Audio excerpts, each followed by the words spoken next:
So I'm Shuman. I'm a faculty within Biosystems and Ag Engineering Department here at OSU in College of Agriculture.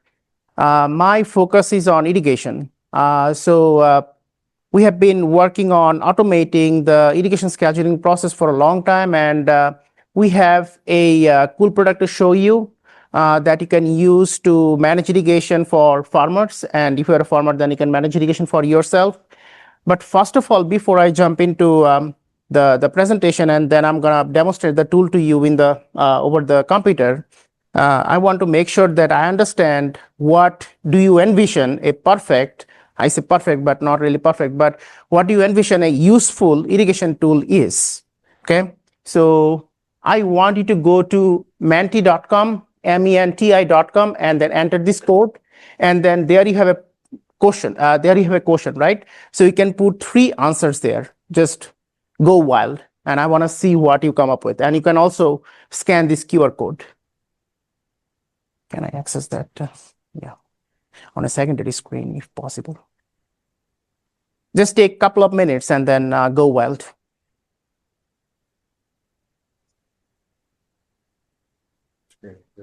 Afterwards, let's see what starts popping up. Okay. Yeah, thank you.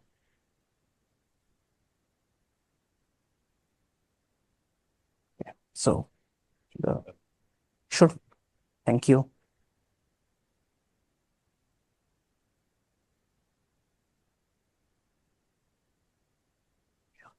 Start presentation. Thanks.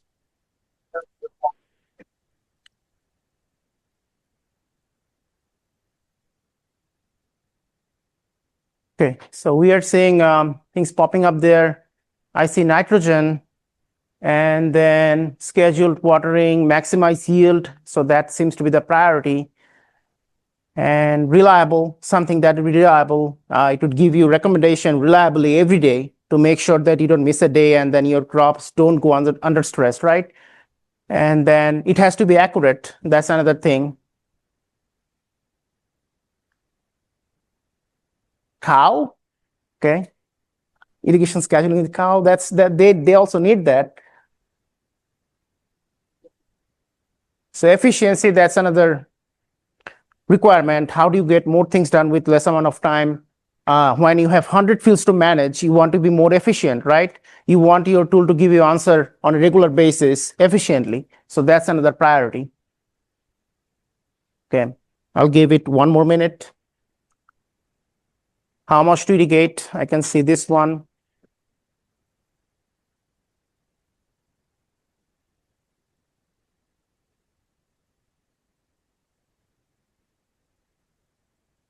Bermuda. So Bermuda grass, yes, irrigation for landscape is also important, but we are going to mostly focus on ag irrigation. We have plans for landscape irrigation later.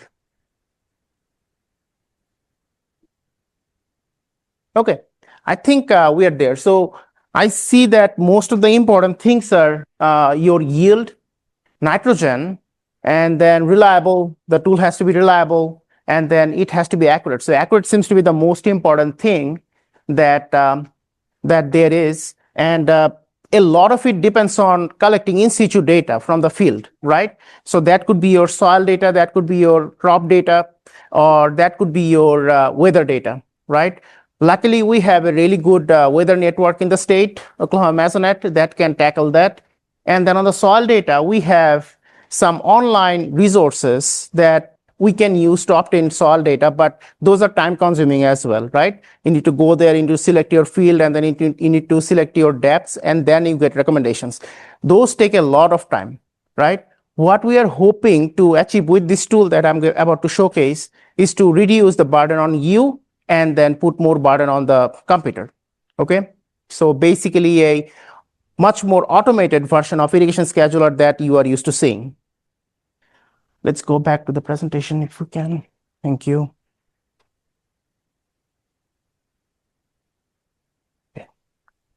Okay.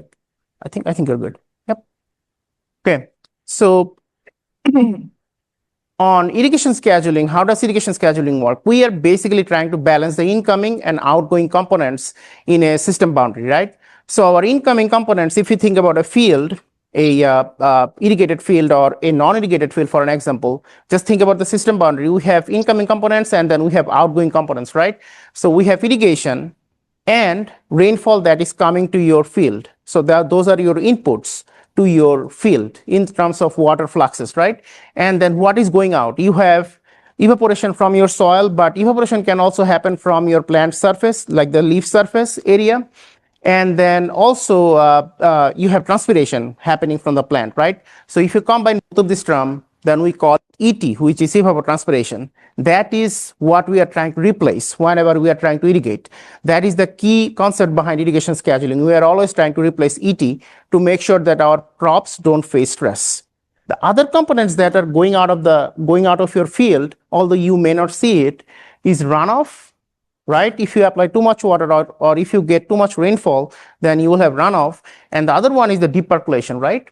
So if you lose water from below your root zone, then it can become deep percolation. Those are wasted water. Those are not lost water because they are still in the environment, but those are wasted water. We don't want to apply more water than needed to have runoff or deep percolation. We have to minimize those while we replace ET, right? So our equation for managing irrigation is this one, very simple equation. So our incoming fluxes is equal to our outgoing fluxes. The one that is weird here, I say plus and minus, is soil water storage, because you can have incoming, like you can have more soil water storage if you have incoming rainfall and then you are adding your soil water storage through your irrigation, or it can be less than that also. It can be less than what you are getting from your field. Like if you are replacing ET from your soil, then you can also lose water from your root zone. So then this equation, this sign becomes negative. So that is your soil water storage. Basically, how much water you have in your soil root zone or your crop root zone in a given time. So that is our working equation, and that's what we use to create our irrigation scheduling tool, essentially. Okay. Any question on that so far? Okay. Now, what we have built out is this ET component. We are using a process called dual crop coefficient. So we are taking into account of evaporation from the soil, but also transpiration from the plant. We are calculating that through some equations that has been proven to be true for over a long time. And then we are using an automated irrigation scheduler to make sure that we can manage irrigation for a lot of fields. So this is a snapshot of the dashboard that we have. You can manage as many fields as you want, and you can manage in any way that you want. And then this is a snapshot of the decision support page that we are going to look at in a little bit. And we will make this tool available to our producers by spring of 2026, but definitely by summer of 2026. And this project has been funded so far by Oklahoma Mesonet, our state weather network. Okay. So whenever we talk about inputs to this model, you have three inputs. You have soil data that we are getting from SSURGO. So that is a USD NRCS data set. Or you can provide your own values as well if you have done soil testing in your field. And then we have weather data that is coming from Oklahoma Mesonet. And then we have crop data that would be coming from you, either from you or from books that we have. Okay. And then on the output, we are providing your irrigation schedule, like how much water do you apply and when do you apply it for the next 6 days. Okay. Okay. Let's go back. Can I replace you? Sir, I'll let you. Thank you. Okay. I think we have that open, right? It's on the screen. On that screen? Okay, sure. Does it work? Yeah. Okay. So if you go to irrigation.okstate.edu, that's what this tool is living right now. And then we have some dummy account.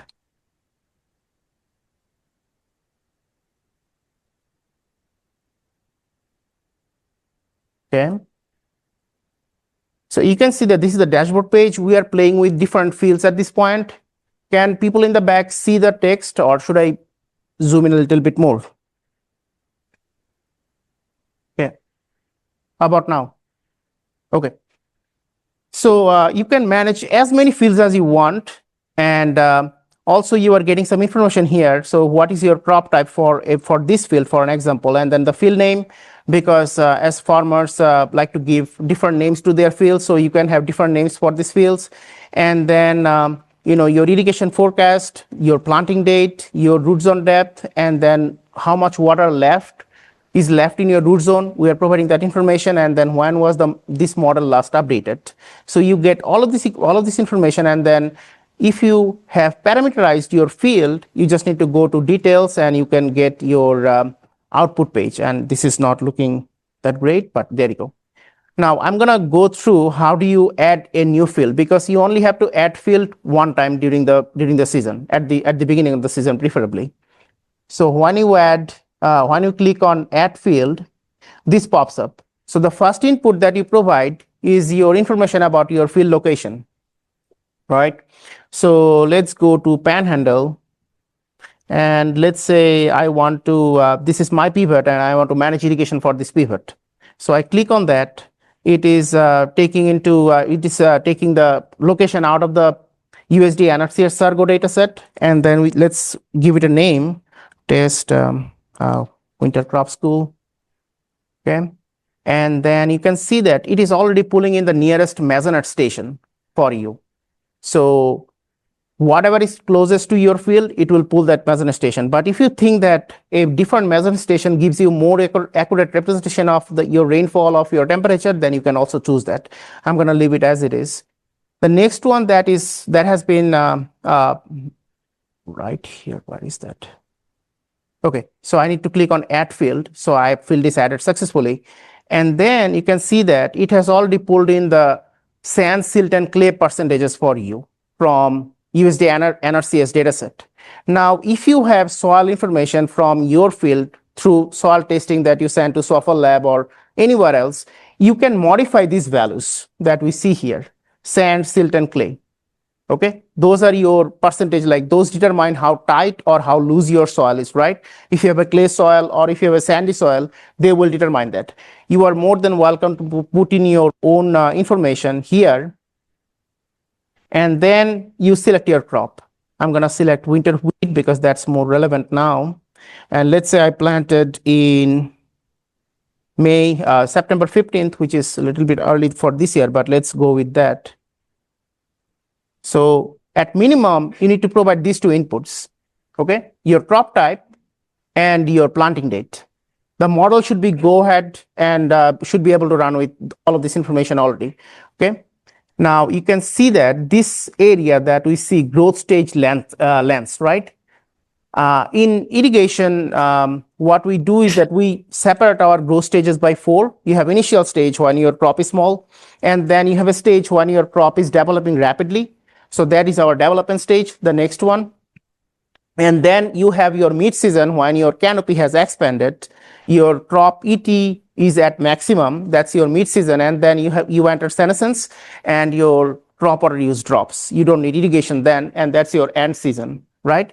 You can provide this information yourself, or let's say you see that, hey, my crop matures within 150 days. Okay, rather than 160 days that is written here. So you can also put your days to maturity here, and the model should be able to account for the changed values. Okay, or as I said, you can provide your own values, like do you see that your mid-season is longer or your development season is longer? You can provide all of those values. Okay.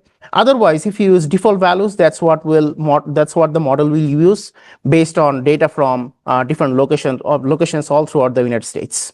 Okay, and then you have your maximum plant crop height. So during your growing season, what is the maximum crop height that you see? For example, I see that the cotton in Southwest Oklahoma is it's a little bit shorter sometimes than the cotton grown in Fort Cobb, for an example. So if that is the case, then you can provide a more customized value that would suit your needs, because that plant height would also determine how dense your canopy is, and then how tall your crop is, and how much water the crop is using at a given time.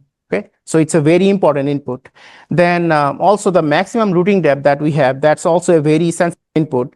Let's say I'm going to go with a 1.5 feet. So I usually go with the effective root zone depth rather than going with the maximum root zone depth, because maximum is like how far your roots has reached, but that doesn't mean that it is extracting that water from that very deep soil, right? If it has water available at the top shallower depths, it will extract water from the shallower depths, right? So let's go with 1.5 for this exercise. And then maximum allowable depletion, that is a crop specific parameter that we use to determine when your crop needs irrigation. So let's say if you have 3 inches of water available in your root zone, and I have this maximum allowable depletion at 50% or 0.5, I'm saying that you can deplete 1.5 inches of water from that root zone before you face stress. Okay, so it's a crop specific parameter. For example, for cotton, this parameter is 65%. So you can deplete 65% of water before the crops face stress. And if you go with something that is not as sensitive, very sensitive to water stress, for example, soybean, the value is 0.45 or 0.50 or 45% or 50%. Okay, so it's a crop specific parameter, and that's also automatically taken from the researches that has been done all throughout the US. Then you go ahead and click on I have reviewed and updated all crop related details, and then you save your crop settings. Give it like 3 or 4 seconds because our computers are not strong yet, if you will, or powerful yet. So after 3 or 4 seconds, you can give your irrigation data. That's another very important input. So you planted in September, for an example, and then you must have irrigated once or twice to get your crop started, right? So let's go ahead and add them. Let's say I irrigated on October 15th. 1 inch, or maybe October 14th, 1 inch, and then I go ahead and submit. Okay, and that adds those irrigation values into the model so that it can update the recommendations. Now I go to the bottom. We are doing good on time, and then I say run irrigation scheduler. Okay, don't pay attention to all of these numbers. We are still working on the decision support page. Let's go to the top, and that's what we'll focus on. Okay, so it says we have a fuel gauge on the left side because we talked to several farmers, and then we had an advisory board for this tool, and they all recommended that we go with a fuel gauge. That would be very easy to interpret by just looking at it. So red means that your profile is empty, and then green means is that your profile is full. So 0 to 100, that's how we are scaling it. And then we have our stress point. Remember that MAD, maximum allowed depletion, the crop specific parameter that I talked about, 45%, right? So that is popping up here. So we need to irrigate whenever our fuel gauge gets below 45%. We need to irrigate to make sure that our crops don't face stress. Okay, that's our crop specific parameter, right? And then in the middle, we are seeing that we are providing the irrigation recommendations and then also some weather forecast for the next 6 days. We are using NOAA, NOAA, so that's National Oceanic Administration, Atmospheric Administration. So NOAA's forecast database to provide forecast for the next 6 days for the specific location, for the specific pivot, right? And then today, the solar status, as you can see in this fuel gauge, it is at 10%. That means we are already under the threshold, right? So we need to irrigate. What we are saying that, hey, you need to irrigate tomorrow. You need to irrigate this field tomorrow, and then that will bring up your solar profile to full. Now, we are also working on, like if you have a deficit irrigation scenario, like if you don't have the capacity to bring it up to 100%, we are going to work on some limiter on this fuel gauge, like, hey, I need to replace 70% ET or I need to replace 80% ET. We are going to work on that, okay? And this is what it is giving you, and then it is also giving you some information on how much rain you are going to get for the next 6 days. And we all know that I don't even trust the rainfall that I see forecasted for the next 3 days, but you need to keep an eye on it to make sure that we are providing the inputs, we are providing the forecast as accurately as possible. So you need to take a look at multiple sources sometimes, but this is one of the sources that you can get at least started with. And then we are also providing the soil water status, how it will deplete over the next 4 or 5 days or 6 days. And let's say you had a rainfall coming in on Friday, then this would jump up. The model would be able to calculate all of that and it will jump up. Now, moreover, let's say we planted in September 15th, right? And we are sitting in December 16th. So we are already 3 months over. Let's say we forgot some irrigation events that we did not add to the model, and that will cause the model to provide wrong information on the ET, right? Your crop ET. You can dynamically add your irrigation events right here. So you just choose a date. Let's say you applied some irrigation on November and you forgot about it. You choose a date here, and then you provide the amount, and then you add the event. Just submit. Okay. The model should be able to account for that, and then update the recommendations also. And then on the right side, it will provide recommendations like fields needs to be irrigated on Wednesday. Don't pay attention to this number. We are working on fine tuning that number, because 3.36 inches is a lot of water, right? And most of the time we don't have capacity to apply that much water, right? So we are going to work on that number by playing with the effective root zone parameter, and then also plant height parameter that would be more based on custom values in Oklahoma. Okay, so that's where we are sitting with this tool, and that's how it looks like. You are more than welcome to create a dummy account and then play with this tool, but we are hoping that we'll release the full version of this tool by, as I said, by spring of 2026, definitely before the cropping season in 2026. Okay, any question on this tool before I go back to presentation? Go ahead. Three tips irrigation. Mhm. You wouldn't just water 3/4 of it. See how far that let it go. You would apply 3 1/4. What if you just water an inch, say, or 3/4 of an inch to see if we don't get a rain sometime soon? Sure. Yeah. So exactly. So you can apply 1 inch, right? So let's say you didn't apply 3 1/4, right? So you applied 1 inch. You just go ahead and put that information in here. Okay. So rather than applying 3 inches, let's say I applied 1 inches, you provide that information, then model would take 1 inch as irrigation as an input. Okay. And then update the recommendations. And that's what I said, like we're going to play with this ET replacement. So we have this fuel gauge, right?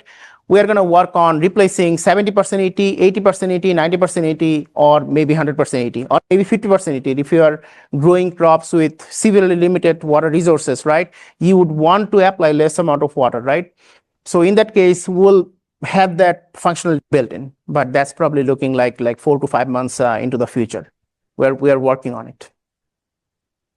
Any other question?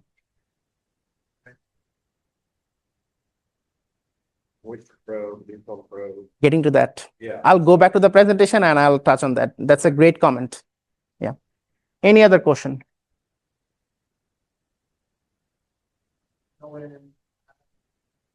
Yes. Yes.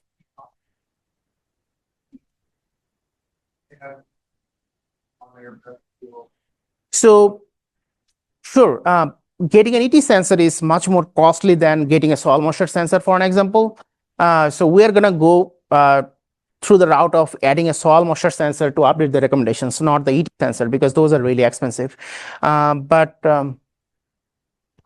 and if you add soil moisture sensor, then it would automatically update the ET. So that's what we are hoping, but not the adding an ET sensor per se.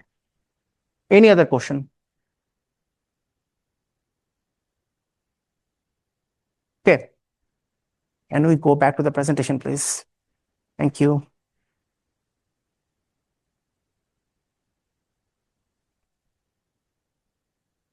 Okay. Okay, that's what the tool is sitting right now. Okay. So what is next? The tool is built out right now with an expectation that, hey, my evaporation and my transpiration would be this and this during different stages of growth stages. But we all know that, using temperature as as an indicator of your crop maturity is much more accurate, right? So we are going to include growing degree days into calculation of ET. Okay, we are working with USDA on that, and whenever they release the version or develop the version for integration, we are going to integrate growing GDD-based approach for estimation of ET. So that's one. And then we are also working on integrating satellite data into this tool. Those will not be daily satellite data because we only have overpass every 8 days.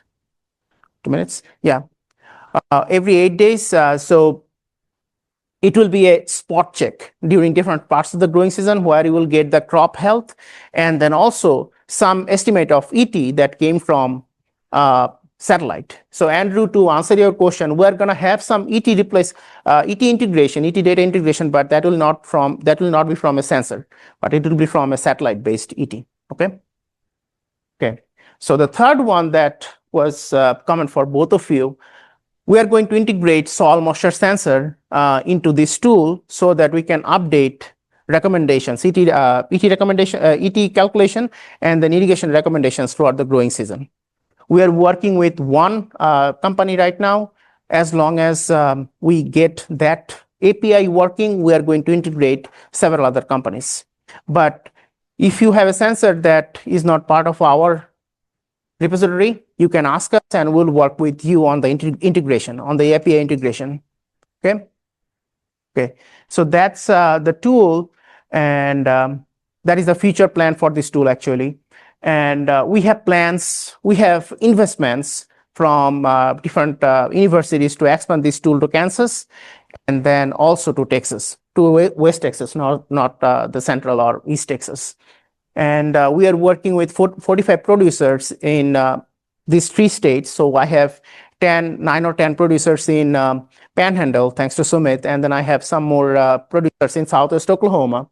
And then we'll have more producers in these other states.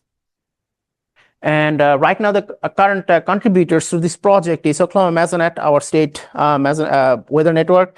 And then we have Texas Tech University and then Kansas State University. So we are working with all of them. And then I'm working with some sensor companies and then with OpenET as well to bring in the satellite and then also the sensor-based data into the tool. Okay, so that is the plan. The person that helped me build this tool or was in charge of building this tool is sitting right there, KJ. He has been instrumental in building this tool. So thanks to KJ for that. But that's what I have. I'll take any question that you have. Any question? Okay. Well, thank you guys. Sumit, you have a question? So, well, it's not a tough question. Okay. what are your plans on expanding? Like right now, we're just thinking about Northwest Oklahoma. So you have how far have you gone in Southwest then?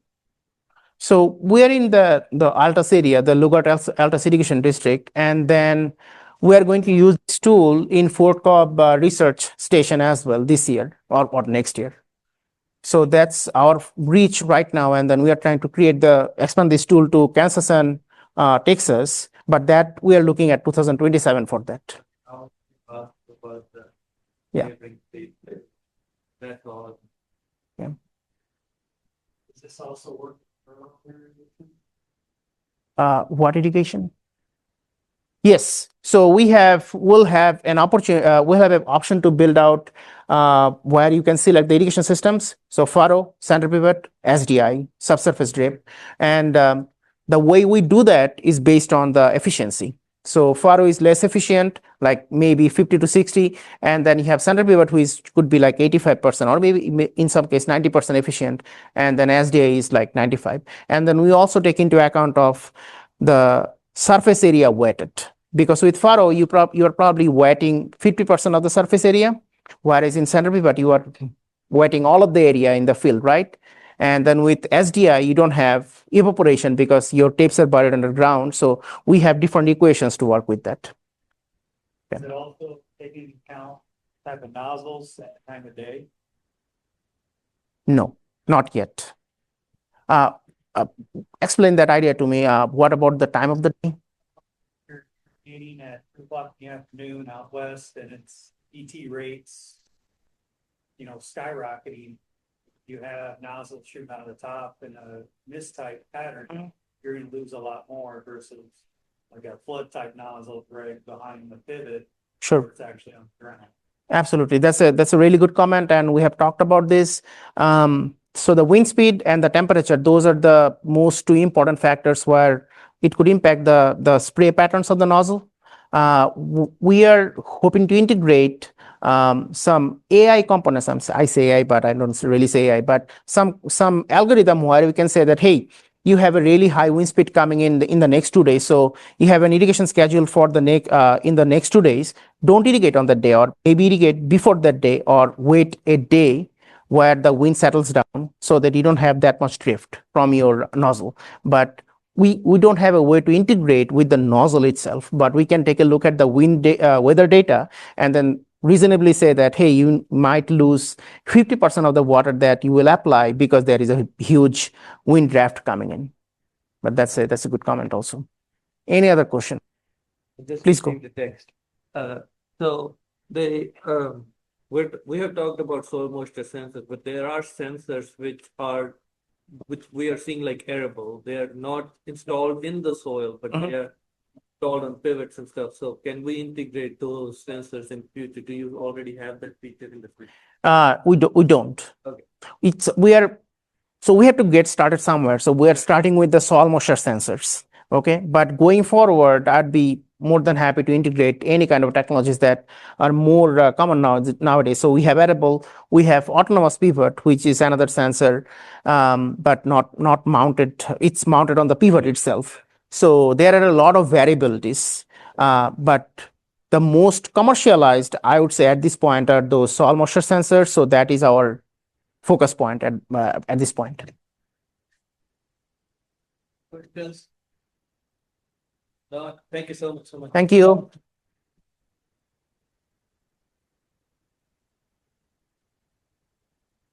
So our next speaker is Dr. Jeff Sadler.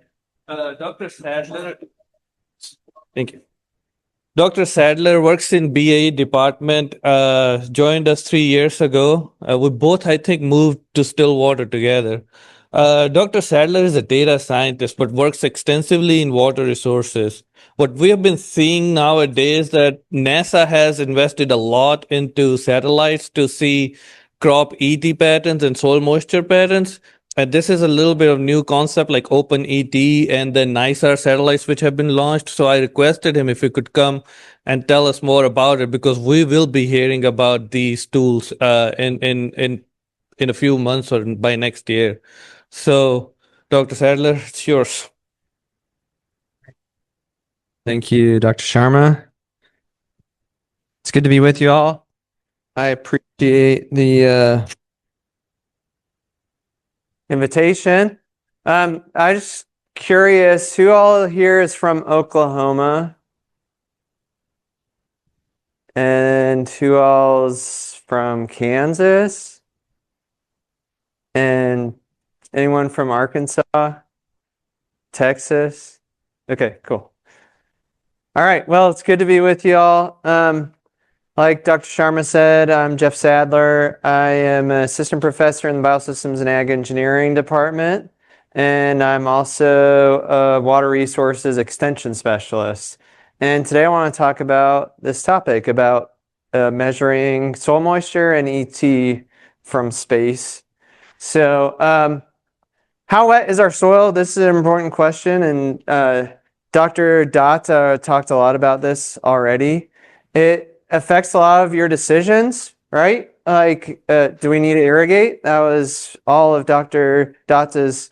I love how Dr. Datta introduces his research. Lots of times he just says, I would try to answer the question of when should I turn on the water and when should I turn it off? Is that right? Okay. Yeah, and so that's this question, right? And to know that, we need to know how much water is in the soil. This question is relevant coming up for spring planting. How wet is the soil? Is there enough moisture to have emergence when we plant? And then when we think about harvest time, especially if we have rains, is the soil dry enough to support my equipment, or am I going to be making lots of furrows in my field or compacting the soil too much? So all of those depend on knowing how much moisture is in our soil. So how do we know that? We can visually inspect it, right? You guys might recognize this person. He's actually in the room right now. But visual inspection, that's like a fancy word for walking out and touching, right? Or just looking at what the conditions are. And that's good. But it's, if you have a lot of acres, right, you don't know what it's going to be like all across your fields. Or if you have multiple fields. We can have in situ sensors. So in situ sensors, that's a very good alternative as well. So with in situ sensors, we can install those. We can get continuous monitoring of the soil moisture. One of the drawbacks is still it's only 1 point, and there's some maintenance involved. And those sensors over time can drift. And so we don't always have a consistent measure of soil moisture with in situ monitoring. Whoops. We can look at the Mesonet. So the Mesonet is an excellent resource, as you all know, if we're in Oklahoma. So the Mesonet has soil moisture sensors at multiple depths at every station and at over 100 stations throughout the state. Then they take that data and they interpolate, they fill in the gaps in between the stations and estimate how much plant available water is there for each of those stations, then across the whole map. Another one that you may not be aware of, this is a OSU product. This is from Dr. Tyson Auctioner. He and his researchers, their team produced this soil moisture map. And this basically does the same thing as the Mesonet, but they have some, I guess what I would say, fancier methods for that interpolation, for filling in that gap. So they have another product that has an estimate of soil moisture across the whole state. So there's those options. What I want to talk to you today about is from space, which is kind of cool. Like, we live in an amazing day and age where we not only have the ability to, through these electrical sensors, to consistently and continuously monitor soil moisture, but from space, from satellites. Now, we'll talk about the limitations of that, but there's a lot of really cool opportunities that this provides. Here's a picture of the SMAP satellite. That's soil moisture active passive. So this is a satellite that was launched in 2015. There's another soil moisture sensor, and it's going to do more than soil moisture, but it's called NISAR. And that was launched just a few months ago. And then we'll talk about OpenET, which uses satellite data to estimate ET at a field scale. So SMAP, it was launched in 2015, so it's 10 years old. Happy 10th birthday, SMAP. And it has been measuring soil moisture continuously since its launch. So there's an active sensor. SMAP stands for soil moisture active passive. Active sensor, it sends out signals, radar signals. It's kind of like, I don't know, the way I think about it is like a bat, right? It's sending out signals and then it's listening for the, what do they call that? Like echolocation. It's kind of like that. Radar, it's sending out radar signals and then listening to whatever comes back to it. Okay. Then there's another sensor, they call this a radiometer, and it's just measuring signals that are coming back from the Earth, reflectance from the waves that come from the sun. So there's two sensors, that's why they call it SMAP. a few months into the 10-year so far mission, the active sensor actually failed. And so now it's really soil moisture passive, but we still call it SMAP because it's a little hard to say SMIP. So we're just listening. It's just listening to these signals coming from the ground. Now, this is the electromagnetic spectrum. And we have the increasing from the right, from the left to the right, the frequency. So the greater the frequency, the longer. Okay, hold on, let me try this one more time. The greater the frequency, the shorter the wavelengths. The wavelengths are coming a lot faster. And the smaller the frequency, the longer the wavelengths. And so the SMAP satellite is reading signals at this frequency of 1.4 gigahertz, which is 21 centimeters. Let's see, 21 centimeters. It's like 2.4 centimeters an inch. So this is like 10 inches that these wavelengths are coming through. And what's cool about this frequency is that big of a wavelength passes right through clouds. So it doesn't matter if it's a cloudy day, it's still gonna get that signal that's coming from the Earth. Okay? Now, OpenET relies on the visible spectrum, which is a lot higher frequency, a lot smaller wavelength. And visible light, as you know, doesn't pass through clouds. And so that's a limitation of, so I'll get to it, but Landsat, which is taking visible photos, right? It's taking photos of the Earth's surface and thermal information. It doesn't work on a cloudy day. But the SMAP, it's measuring that every day, whether it's cloudy or not. Okay. Okay, so let's talk about some of the information that's coming from SMAP. So it was designed and it measures soil moisture. The limitations is that, right, it can only see basically the surface of it. So the top few centimeters of soil. That's the signal that's coming through the clouds or the atmosphere to the satellite. It is also quite coarse. So we're talking about 5.6 miles in resolution, horizontal resolution. So that's the very finest it can look. And I'll show you an example of that in a second.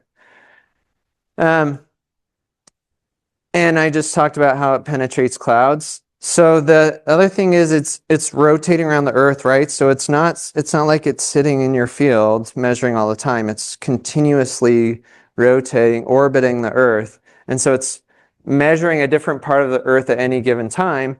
And it's only coming back to a given spot, to your field, every 2 or 3 days.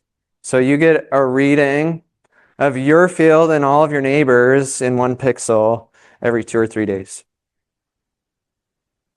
Here's an example of what this looks like. So this is the crop CASMA, the crop condition and soil moisture analytics. This is a product out of George Mason University. So they are using SMAP data to look at soil moisture anomalies. So if it's really dry compared to that time of year or really wet compared to that time of year, that's what they're mapping. And so here, I took this yesterday. This is Beckham County. Is anyone here from Beckham County? There aren't very many people in Beckham County. So this is Beckham County, and you can see this resolution. So you can see the outline. It's kind of hard to see, but I'll try to draw on here's the outline of Beckham County. And there's 1, 2, 3, 4, 5, 6 pixels across for the whole county. And so you can see there would be some challenge, right? You're not getting your field. You're getting your field and all of your neighbors for a few miles this way and this way. Here's another example. Is anyone from Texas County? Anyone make it from the Panhandle? Nope. Okay. But here's Texas County, and there's 1, 2, 3, 4, 5, 6, 7, 8, 9, 10, 11. So Texas County is a little bit bigger, but still, we're looking at 1 pixel, 1 value for all of that area. So there's some challenges there. Which brings us to NISAR. NISAR was launched in 2025, so that's this year. We still got a few more days of 2025. And so that was what, 5 months ago? July 2025. So it's just getting started. They're just getting data from it, and they're still processing data. It's producing terabytes of data every day. So terabyte is 1,000 gigabytes. And I think it's like 18 terabytes per day that it's producing. It's a lot of data. And this was a joint mission with the Indian Space Agency, which is ISRO. I don't know the actual like words for those letters, but that's why it's called NISAR. It's NASA ISRO, and it's a little bit different. It's a synthetic aperture radar. We can go into that, but we'll see if we have time. The cool thing about NISAR, right? It's going to open a lot of doors. So NISAR, we're not talking about 9 kilometers or 5.6 miles in 1 pixel anymore. Now we're talking about 218 yards, right? So if we look at 1 SMAP pixel, now instead of 1 pixel, we're going to have 2,000 pixels when NISAR comes. So a much more spatially detailed picture of what's happening on the ground. Now, the trade-off is that it's only going to be passing every 6 days. Okay? So only every 6 days you get some reading. And what's interesting, I didn't write this up here, but what's interesting about NISAR is it's going to be orbiting from pole to pole, and they have it set up so it's going to be always measuring at sunrise and sunset. So 6 a.m. and 6 p.m. Now, if you're in the peak growing season, you know that your soil moisture is going to vary quite a bit, even during one day. And so this is something that you'd have to think about if you ever want to use this data. Okay, so I wanted just to put up this little table in here. So NISAR and SMAP, right? They can probably complement but not replace our soil moisture in situ sensors. And one of the reasons is what I just said, is you only get 1 measurement maybe every few days, and you don't know exactly what time of day that's going to be. And you know that your soil moisture is going to change quite a bit throughout a given day. So one of the drawbacks though is the in situ sensors are expensive. They can fail or drift. They are great locally though if they're working right. Mesonet, it's also point measurement. It's free. Well, free. We pay for it through our taxes. It's consistent and long-term, which is nice. They maintain the sensors and make sure they're not drifting. The problem is it's not in your field, right? So you have to do some kind of mental translation from wherever the soil moisture sensor is, where that Mesonet station is, and your field. And probably over time you can figure out that relationship, but it might take some time, a few growing seasons. And then the satellite, right? The satellites are cool because they have this spatial coverage where it's not just 1 point, but it's 2-dimensional. Now, one of the drawbacks is, right, it's so big, and NISAR will help reduce that size, which will be useful. It is consistent and it's long-term and it's free. So maybe for context, it might be useful to complement what you're seeing on the floor or on the ground. And it might be useful also to complement, for example, Mesonet. Another point of reference. Okay, I want to talk about OpenET really quick. Has anyone used OpenET? Has anyone heard of OpenET? Cool. All right, so here I get to introduce you to this. This is a really, I think, could be a really useful product. And I say product, but I mean tool. It's free right now. I don't know if it will ever be not free, but it's funded by a lot of different agencies, so I don't think it would ever be for charge. This is, and it's open, so it's in its word, OpenET. And it is, I'm going to come back to what Dr. Datta showed us earlier. It's trying to help us understand this important part of the soil-water balance, which is evapotranspiration. When we think of changes in soil moisture, it's our inputs, which are rainfall and irrigation, minus our outputs, which is runoff, deep percolation, and evapotranspiration. Now, in the growing season, the peak growing season, the biggest output of these three is ET, evapotranspiration. So how do you measure ET? And this gets to something what Aaron was talking about. Not Aaron. Our educator from Oklahoma City. What's your name again? I forget. Andrew, sorry. I was named Andrew. I shouldn't remember that. Andrew was asking about ET sensors. So, so you could install a lysimeter, right? The lysimeters are for research only, and it's basically like a scale that measures how the weight of a soil column changes, and by that you can figure out how much of that is water and how much is leaving through evapotranspiration. Very expensive, very impractical, but it's useful for research purposes. There are eddy covariance towers, which measure the turbulent water vapor coming off of plants. Okay, that's also a way to do it. It's expensive. Those sensors are expensive, and there's some uncertainty and a lot of calculations that have to go into making those estimates. Very difficult, right, to measure ET. You can rearrange that equation and solve for ET if you have a good soil moisture sensor. So that gets us back to our first part of this talk is, can you measure soil moisture? And if you can, then you can estimate ET. But again, that is limited either spatially, point-wise with a sensor, or resolution-wise with satellites.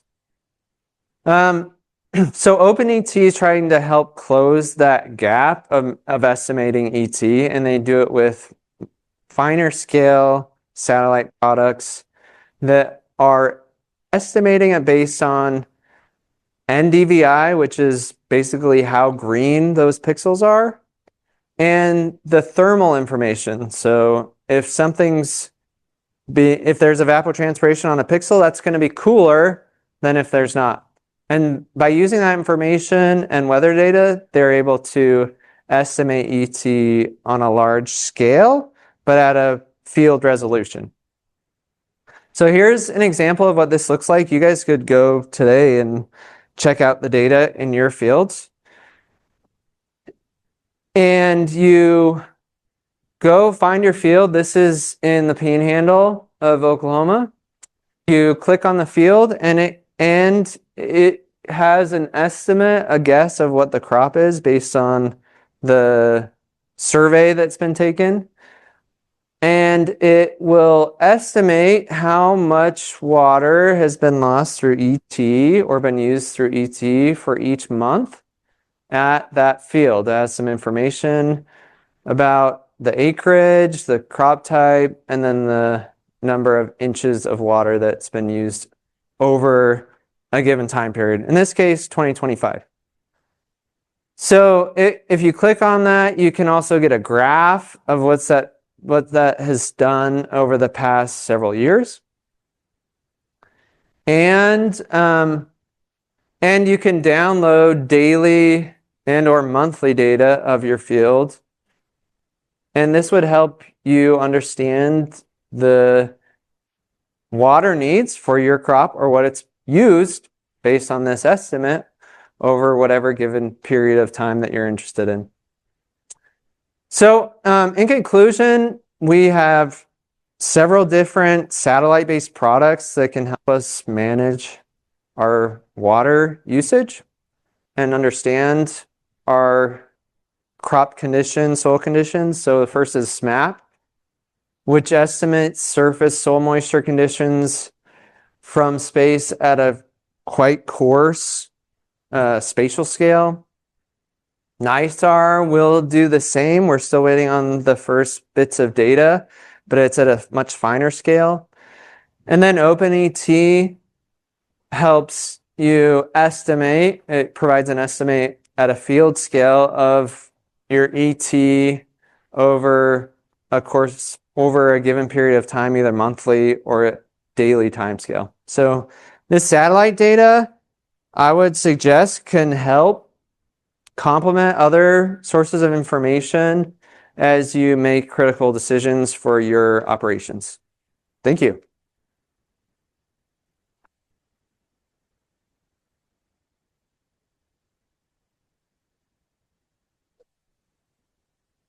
Yep, OpenET is, yeah. Yeah. They've put a ton of work into making it really usable. The other products are not as usable, like SMAP. If you wanted to get SMAP data, it's kind of a long process. So, but OpenET is available now. Yep. I don't know if they have plans for an app. Yeah.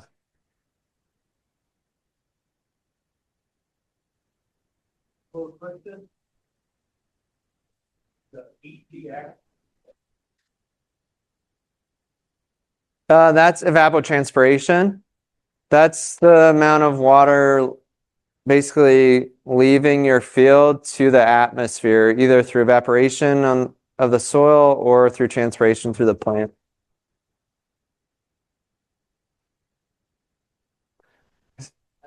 Yeah.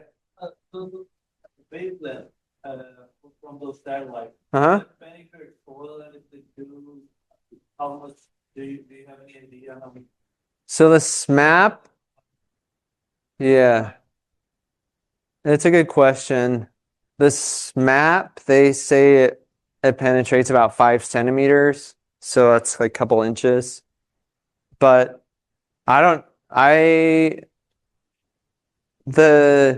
the NISAR, the wavelengths will be slightly different, but I don't think they are saying that it's going to do much more penetration than that.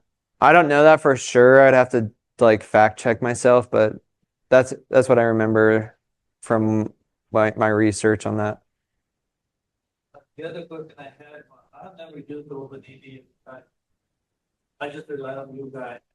How difficult was it to use that when you first started it? Did you need a lot of technical know-how or something? No, it's super easy.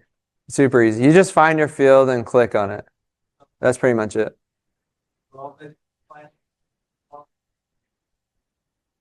Not so far. I don't know. I don't have a good feel for like accuracy. I would be curious to know if, yeah, that's my main question. I don't really know. And it's hard to validate that because there's so many unknowns in that soil water balance. But I would love to hear from someone that's using it to see how helpful it is for them. But I don't know that. Yeah.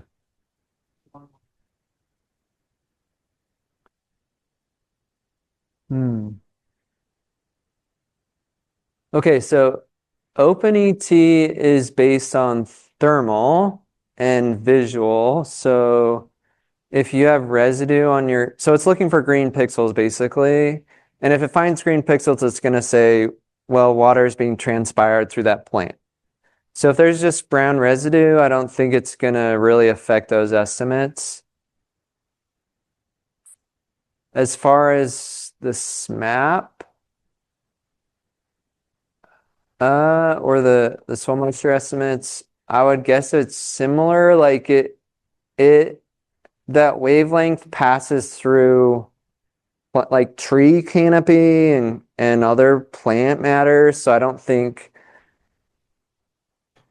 it would. I don't think the residue would also impact that. That's my initial gut reaction, but I don't know for sure. Yeah, it's radar. Yeah, it's radio waves. So it's 1.4 gigahertz, which is around where our cell phones are at.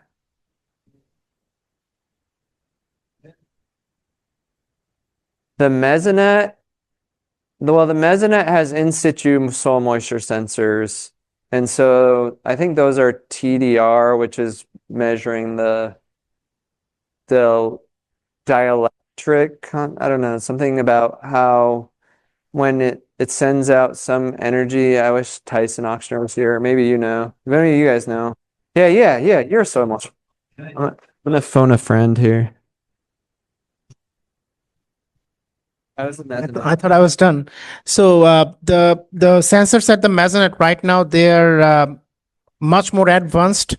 Tyson Oxner's team finished installation of all of the sites this summer.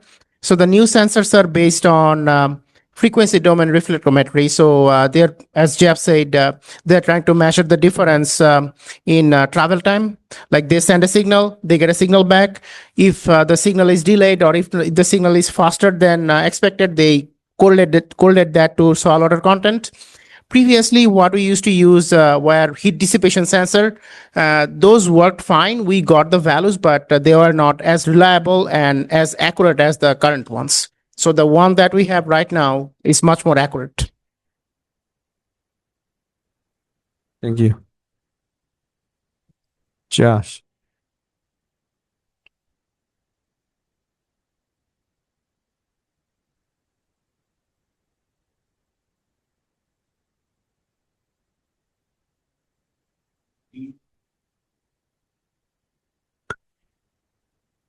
That's a good question. So it's relying on the thermal and the visual, but it's also incorporating weather conditions. So I would I don't know, but I would expect that because the weather conditions are such that they're not going to draw much transpiration out into the atmosphere, they wouldn't be too overestimating that. That's my guess, but I don't know for sure. I'm just trying to piece this together in my head. I would guess also it's looking at kind of relative temperature, right? Because if all the fields are the same temperature, maybe they have some kind of standard to gauge against. And so if this field is the same temperature, which is dormant, as the standard, whatever they're judging against, then they know that there isn't the transpiration that's having that cooling effect. And so I would guess that they've accounted for that in the dormant state.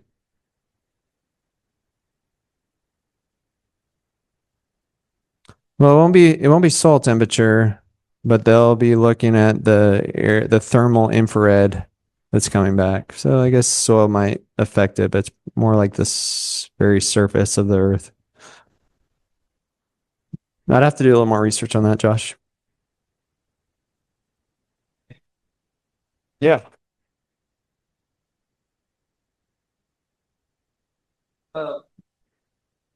Yeah, some of our leaks there is water.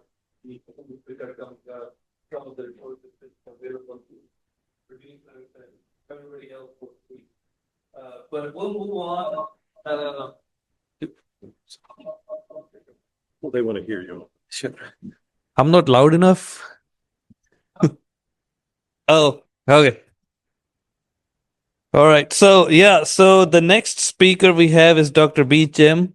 She is director of SWAFL. She joined us last year. This year? Oh yeah, this year. We are still in. Yeah, we're yeah. I have known B for like 14 years now, and 2025 is still here. I'm already in 2026. That's why I said last year. But no.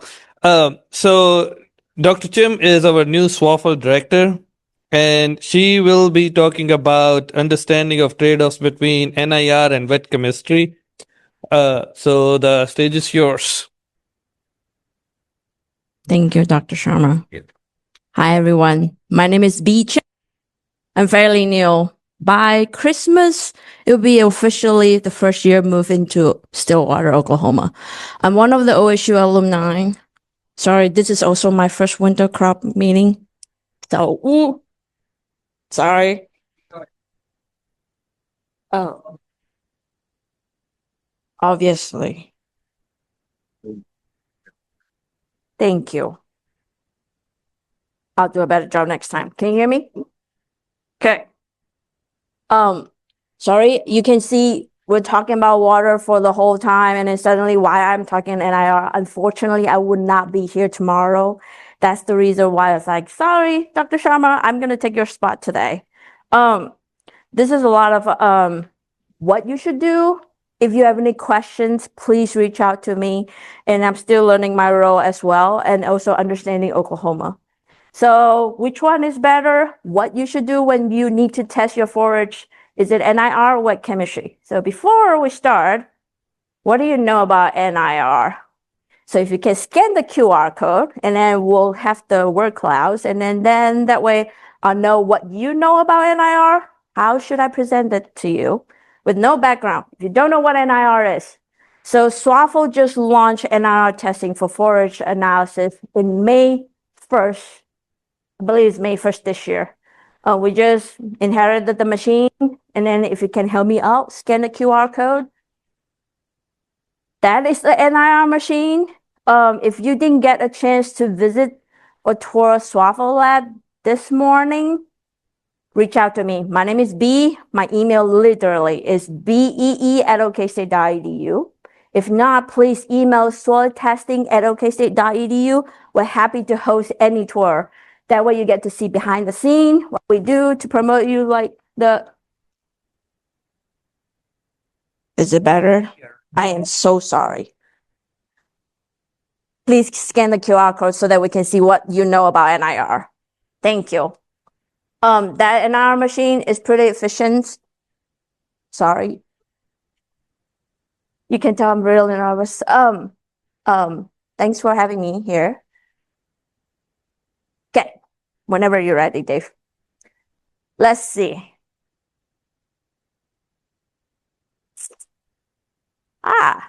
Infrared, fast. Yeah, near infrared. Irrigation. Not sure about irrigation. Unsure, no idea, unknown, perfect. Nutrients, okay. Spectrometry, quick estimate forage. So NIR can do grain as well, but we did not have the consortium to run the grain unless there is a need in the public. If you need it, if you think it's a service that SWAFL can provide it, if you don't know what SWAFL is, we stand for Soil, Water, and Forage Analytical Lab. By the way, we also run animal waste since 2008 because I think the Arkansas animal waste has shut down. So we also run animal waste analysis as well. That's what SWAFL stands for. Almost all accurate. I'm not sure about irrigations. So what NIR can provide you is also what forage analysis in wet chemistry provide you as well. The only thing is not highly correlated is calcium, magnesium, all the nutrients. We have the number, but we tested before. I think the correlation is less than 0.7. So we are not recommending any NIR testing on minerals. So we're not providing that at all in our lab. Okay. Thank you. Fancy. It's not that fancy. It's actually just a box. And then it takes 3 minutes. Literally pour in the sample 1 minute, put it in a scanner, click the button, and then clean it out. And that's it. It's very efficient and it's accurate. Wicked. Thank you. It's always good to be the last speaker before lunch. So like everyone is like a half, like I'm hungry. Yeah, here we go. So we're testing a forage for, any relevancy immediately, right? So how these nutrients affect your animal performance and then what you need to do for your nutrients combinations, like making a decision, and then how good the quality of your forages. So for the other one is the accuracy, right? So for the ration formulations and environment stewardship, nitrate test is not run by NIR. It's still wet chemistry. We can provide you the data within 24 to 48 hours. And then it's acidic acids extractions. We will measure as soon as we get your sample, we'll grind them and then measure as soon as possible. And then we'll release the data to the county educator or any clientele in our account right away. We can promise you forage analysis during the season. We'll provide 2 at least full-time technician on top of our forage analysis. That's one thing we can do. And economic efficiency. So the most common one, currently, most of you still run wet chemistry. When we launched NIR, I was hoping there's more people running NIR because it's really fast. It's easier, and we can provide you the data as fast as the nitrate as well. So it's within 24 to 48 hours. The reason we say 48, because shipping the sample to the lab also takes time, and then we have to dry in the oven first. And then the only thing about NIR is we have to grind 2 times because for homogeneity of the sample. Questions? So anyone are familiar with ADF, NDF, and ADL? Yes. You are? No? Okay. Most of you are? Maybe? Kinda. Okay, definition. That's a lot of reading, okay? It's a lot of like cellular lignin. So ADL is all lignin, right? And then ADF is the acid digestion fiber. So anything that can digest the cellulose, and then it will provide you how well it digests. And then NDF, which is the neutral detergent fibers, which is like how long, if you have a high NDF, which means like the ruminant process is much longer. You have those data when you analyze your forage analysis in our lab. And then we also give you any maintenance, lactations, and I forgot the last one. But we do all these calculations is through ADF, NDF.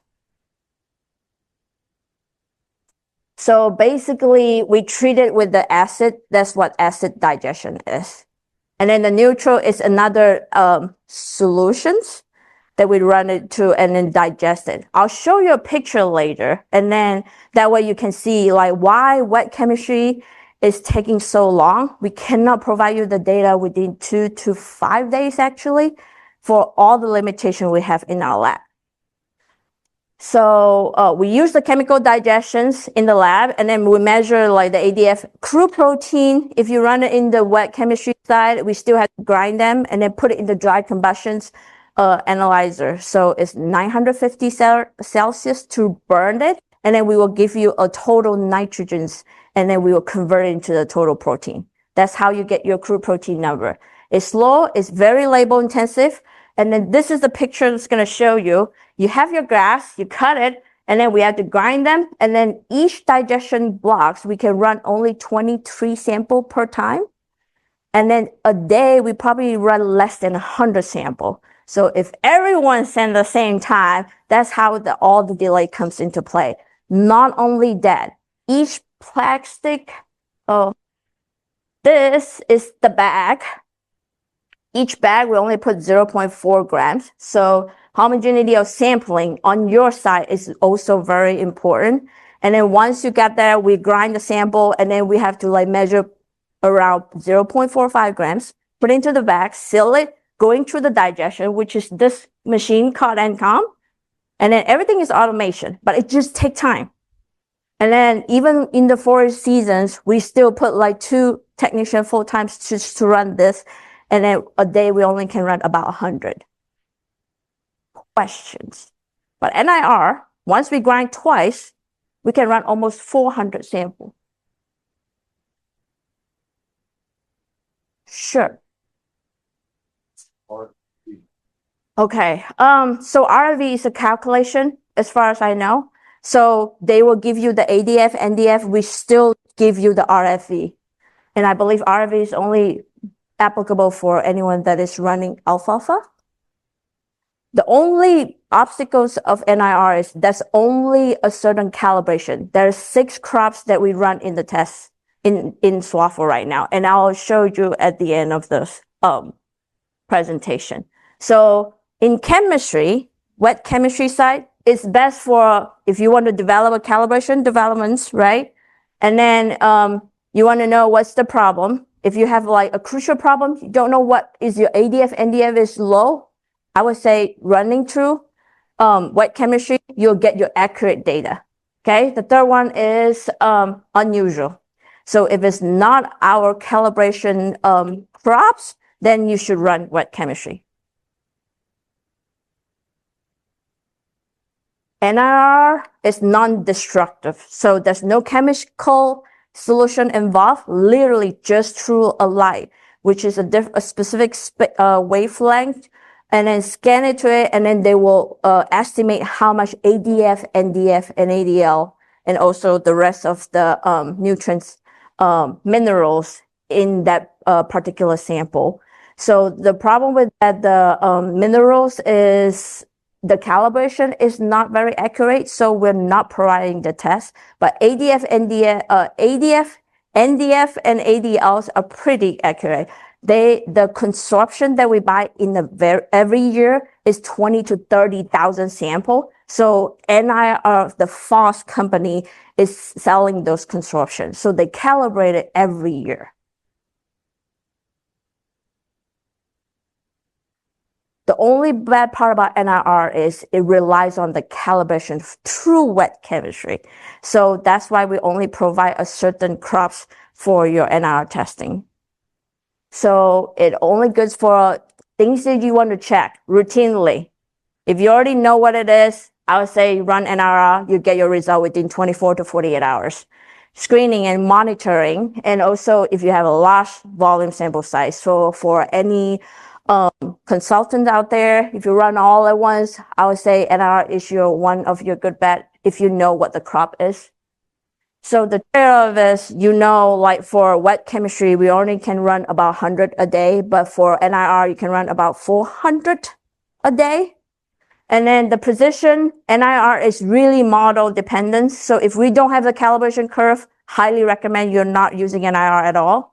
The other thing is once you say it is a native, but actually it's not, whatever the number we convert, like we get it from the machine, we can't do any adjustment on our side.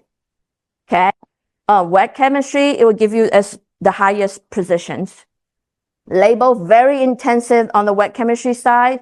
So for scalability, you can see wet chemistry is very limited, right? If you have 100 growers that you want to test it out today, I'll say NIR to go if you know your crops. Why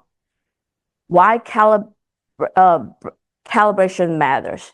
The NIR is not replacing the wet chemistry. It's a calibration tools for if you have your wet chemistry with it. Okay.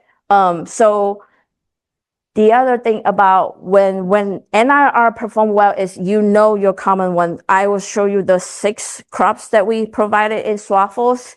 And then those are the well-established calibration curve that provide from FOSS. And then if you just like monitoring through the same spot. And then if you have the high volumes routine testings. So wet chemistry is preferred when you have like uncommon crops that you don't know what is the species mix. And then in the extreme crop conditions growth, and also like sample that is outside of calibration curve. If you have research, then I will highly recommend you use wet chemistry. So this is my practical recommendation. Wet chemistry, validation, verifications, calibration, your problem sample, the things that you don't know, new variety of your forages, that will use wet chemistry, and are just a routine fast decision-making check. So we do test all our sample, even NIR wet chemistry. We always have a standard that with our known sample, we run it every 20 sample. So if the known sample is correct, then we'll assume the whole batch is correct. The second thing is we often test, so before we launch the NIR, we have run more than 200 to 300 sample. We run both sides. We run the NIR and wet chemistry. So they are not falling between more than 5% errors. Okay, the precision is there. And we always make sure like the quality control is there as well. So we do provide for dry matters, crude protein, ADF, NDF, ADL, total digested nutrients, all these, even running NIR. You will get the almost exact same report as wet chemistry. Any questions so far? So these are the 6 crops. If you have went through there, they are Bermuda grass, alfalfa, Perry or native, fescue, wheat hay, and Sudan hay. Anything outside of this, we do not have a calibration curve. You can do your best estimation, but we cannot promise about the data because they are not fall into the calibration curve we provide.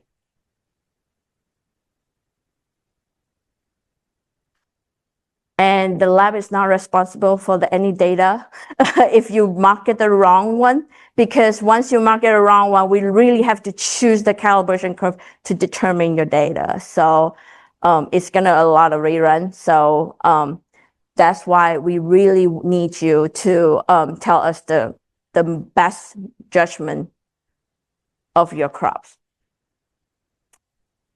If you need a fast, quick, that is the trade-off you got for running the NIR. It's a little bit cheaper. And then if you don't know what it is, highly recommend you run the wet chemistry.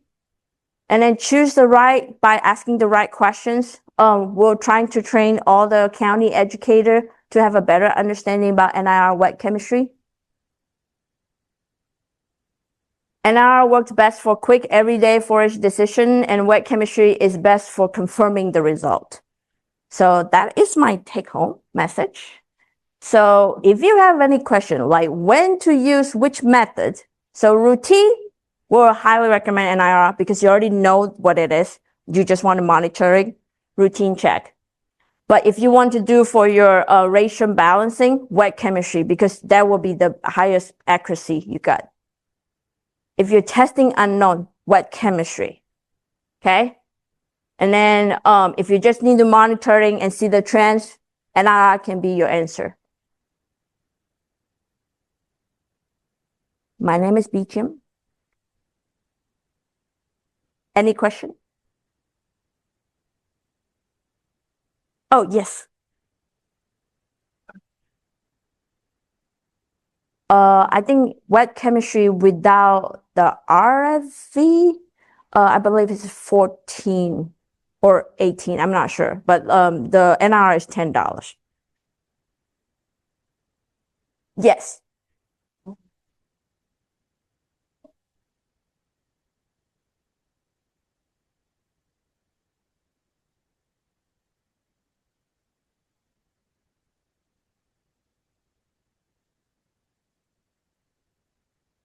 Everyone in one box, and we still have to follow the same result. So this 5 sample is from the same field? Oh, okay. I see. Well, yeah, so you can send all at once. We put all them in the dryer at once as well, as much as we're I don't know how big you're talking about. I think our oven can only fit less than 100. I would say probably more like 30 to 40 at one day.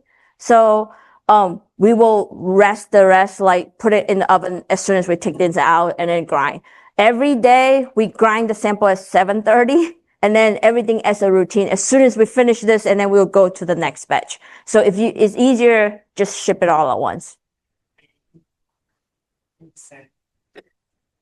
Storing. Oh, right. Yeah. For forages too. Oh, yeah, we didn't test that though, so I don't. Huh? Okay. Please do not put it in the Ziploc bag.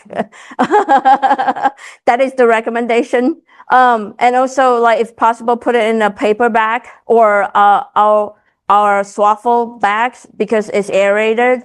Yeah, you definitely don't want to. We don't want to deal with mold sample as well, especially when we have to grind them. I would say, like, if you cannot ship it at once, we will take it out, and then because we will do the logging right away, and then we will like store it accordingly. Great questions. Yeah.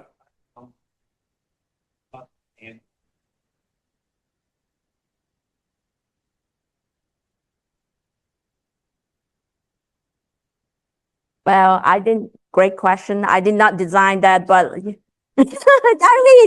the people was like, "Why lab rat?" I was like, well, apparently they all call themselves lab rats. So yeah, we have a T-shirt. It's not in here, but like,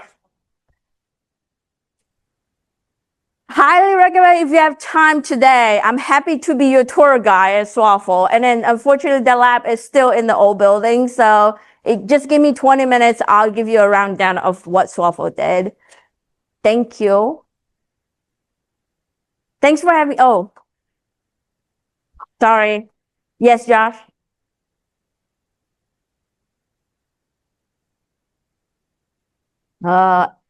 As far as I know, I don't think there is a maturity of the crop in the model. Yeah, I think the type is more important than the maturity. Any other questions for Dr. P? Thanks for having me. And then I really looking forward to work with y'all.